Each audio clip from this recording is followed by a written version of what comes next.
রামিসা ধর্ষণ হত্যা মামলার যে চার্জশিট সেটি আজ দাখিল করা হতে পারে কিনা এই বিষয়ে কি তথ্য আছে একটু বিস্তারিত করে জানাবেন আমাদের।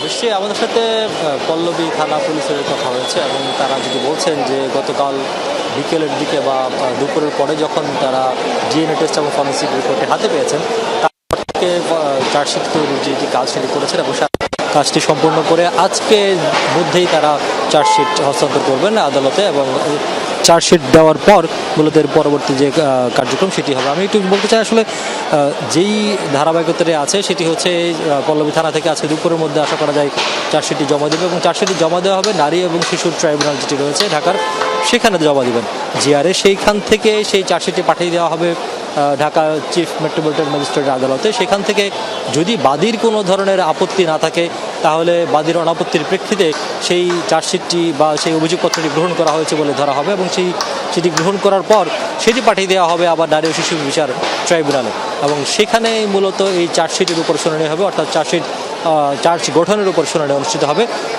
সেটি ধারণা করা হচ্ছে হয়তো ঈদের পরে কোনো একটি দিন চার্জ গঠনের যে শুনানি সেটি অনুষ্ঠিত হবে। চার্জ গঠনের শুনানির পর থেকে মূলত চার্জ যেদিন থেকে গঠন করা হবে তার সেদিন থেকেই মামলার বিচার কাজ যেটি আনুষ্ঠানিক বিচার কাজ সেটি শুরু হবে।